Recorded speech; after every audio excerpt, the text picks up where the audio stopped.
What's up, everybody? The Game 2K2 here once again, and today I begin my celebration of the holidays, and what better way to kick it off than with a top 10 list. Now, everyone likes to create a top 10 best Christmas movies list, but I'm more in the mood for Christmas movies and specials that aren't so great. This is my top 10 worst Christmas movies and TV specials. Now, before we begin, let me just give the usual warning. If you don't agree with some of my choices, please do not get angry. So, let's not waste any more time. Let's begin. Number 10. Jack Frost. No, not the one with Michael Keaton. This is actually a film that came out 1 year before. Running on a budget of probably $2, Jack Frost tells the type of story that we all want to see told, about a man who somehow becomes a snowman before Christmas and goes out killing people and raping young women. Isn't that just a sweet tale? Seriously, it's tough to picture a mature adult sitting down and directing this, let alone writing it. I think the only reason why people remember this film is because Shannon Elizabeth is in it. And when that's all that people can remember about a film, that's pretty bad. And that's pretty much all I have to say about Jack Frost. Number 9. The Santa Claus 3: The Escape Clause. Of all the films that didn't need a sequel, it was definitely The Santa Claus. The Santa Claus has become a legit classic, but it was a great standalone movie that didn't need a follow-up. However, there is no such thing as a standalone film in today's movie world. Hollywood seems intent on giving every successful movie a sequel. However, The Santa Claus 2, to its credit, while not nearly as good a film as the first one, wasn't a bad film. So I wasn't necessarily against a third film, which, ironically, this movie also includes a character named Jack Frost.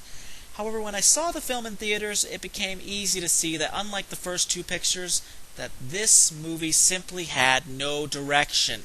The jokes were horrible, the plot was almost non-existent, and the actors just seemed uninterested in their performances, and sadly that includes Tim Allen. Allen could not make it any more obvious that he was not interested in this film. He doesn't even attempt to give a great performance, or show any of his comedic talents. So to sum up The Santa Claus 3, it's a sequel that deserves to be forgotten. Number 8. National Lampoon's Christmas Vacation 2: Cousin Eddie's Island Adventure. And yes, that is the entire damn title. That's right, another sequel. However, this was a TV movie special starring Randy Quaid reprising his role as Eddie, Marion Flynn reprising her role as Catherine, and surprisingly, Dana Barron from the first National Lampoon's Vacation reprising her role as Audrey. However, this film doesn't include Chevy Chase or Beverly D'Angelo. Okay, here's the thing that makes me hate this movie. The National Lampoon's Vacation franchise was about the Griswold family. The cousins only played a small part in that franchise. Yes, it was an extremely funny part, but not the type of part that carried the entire story, which is something that this film tries to do. And this film proves why the franchise has never developed the cousins beyond the point of being buffoons. It's because it just doesn't work. The sad part is that the comedy part, which these characters ruled when it came to the Vacation franchise, is totally dead in this film. I didn't laugh once, and Randy Quaid, when he's on top of his game, can be one of the funniest actors in film. But it's obvious that this script just didn't allow him to do his best. So it's a lazy effort and a lazy film overall. Number 7. Jingle All The Way. I've always wondered what Arnold Schwarzenegger was thinking when he decided to be in a family film.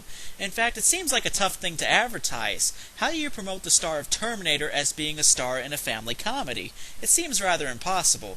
But nonetheless, since it was Arnold Schwarzenegger starring in it, I was very interested in seeing it.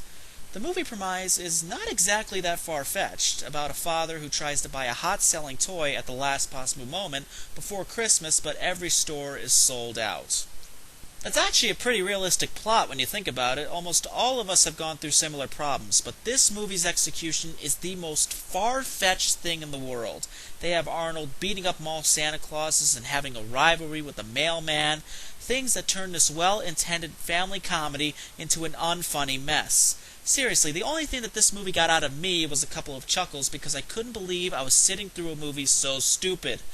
This proves that Schwarzenegger, despite his best efforts, and he does try, is just not a family comedy type of guy. Period. Number 6. Santa Claus the movie. This movie pissed me off. Well, more accurately, the last half of it pissed me off. This movie starts off so well, giving us a beautiful story on how Santa Claus became Santa Claus. It gives an imaginative depiction of Santa's workshop and how the man dealt with having a job like his. It was magical and enjoyable until midway through when the writers felt that they had to add a villain into the story who owns his own toy company and wants to eliminate Santa from Christmas. Seriously, who the hell wrote that in? They had a good family film going until they introduced that stupid twist. I swear, I almost feel like ripping the movie apart because of that. Because what should have been a simple story about Santa Claus, they had to turn it into a classic story of good versus evil, which is beyond ridiculous for a movie like this. Also, on the more amusing note, this movie has become well known for its obvious product placements when it came to Coke and McDonald's, showing what companies probably gave this movie their budget. Number 5. Deck the Halls. Hey, what happens when you bring together a very talented cast for what seems like a friendly comedic Christmas movie? Naturally, it turns out to be a pretty crappy movie. Yeah, what do you expect from today's movie world? Do you honestly think they're going to make something good? That would be too logical. It's about two neighbors who begin to argue because one of the neighbors wants to decorate his house so bright that it could be seen from outer space. And that's not part of the story, that's the whole damn story. Now, if this story had been written by third graders, then I would understand, but this is written by adults. 3 adults for that matter. Seriously, it took 3 writers to come up with this story. To top it all off, this is pretty well-rounded when it comes to its cast, but they could not appear any more uninterested in their roles as they are here. It's almost as if they read the script and knew this movie was going to fail, so they don't even try to give great performances. So yeah, Deck the Halls sounds like a happy experience, but will leave you feeling very angry, as I am right now. Number 4. Friday After Next. First of all, I loved the first Friday. To me, that was Ice Cube's best film because he managed to create this very realistic comedy. Most films like that tend to be more for the younger adults, but there were enough elements there to make it appeal to the older audience as well, because it was very true to life, and there was enough dramatic elements that made it very realistic. Then the sequels came along, and that realism and that dramatic element was completely gone, and all that was left was the comedy, and that just didn't work as well. However, to next Friday's credit, it was still a very funny film, and that's what saved it from going into the dark.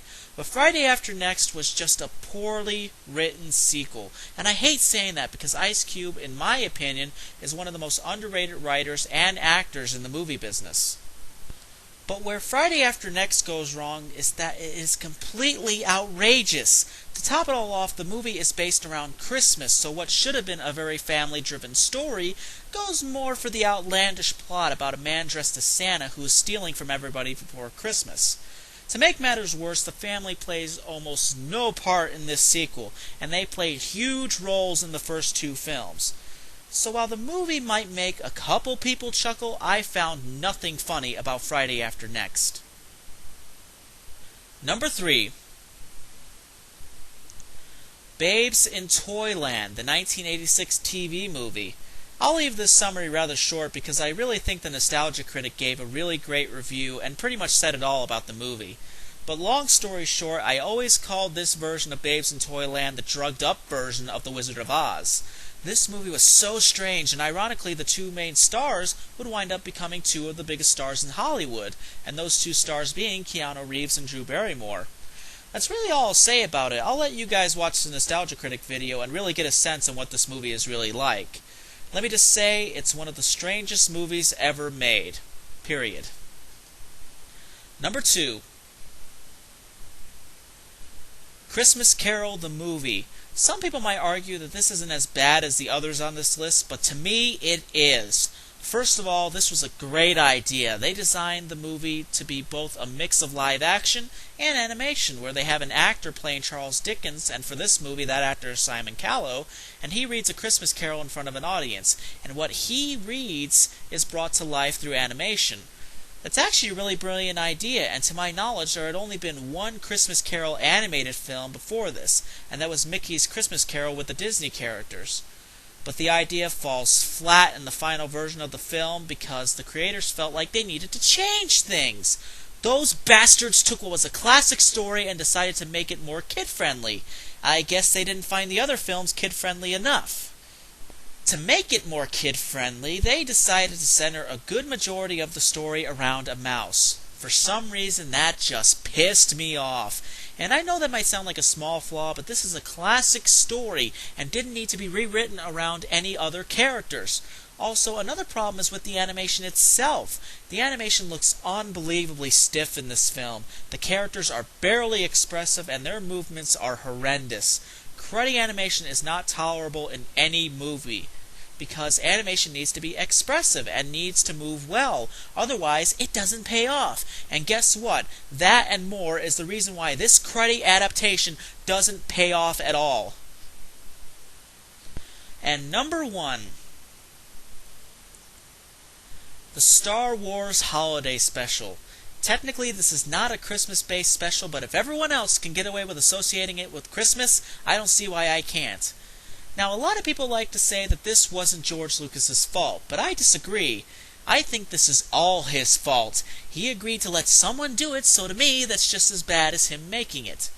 Seriously, did Lucas really expect something good out of a holiday special based on his space-themed movie? I finally managed to get my hands on this special about a month ago. Before that, I really only had the reviews to go off of to see what the special was like. I had seen the Nostalgia Critic review and really thought he was exaggerating about how bad this special was. Until I got a chance to view it from beginning to end, and boy did it hurt. This special is the most boring thing ever made. The story stinks, and many of the celebrity cameos aren't the slightest bit entertaining. It should be illegal to write something this terrible. In fact, I'm convinced the only reason why a major network even approved this special for air was the fact that the Star Wars name was attached to it.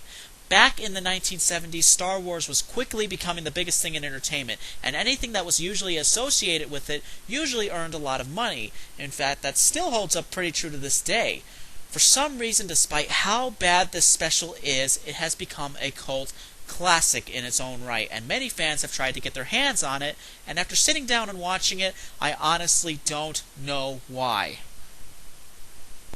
Well, everyone, that's my top 10 worst Christmas movies and specials. I'll probably need a few Tylenols after this, but this proves that just because it's associated with Christmas doesn't mean that it will always lead to anything good. We all have those Christmas movies that we love, but there are also those Christmas movies that we love to hate. Well, everyone, I would like to wish you a very happy holidays, and I will see you next time.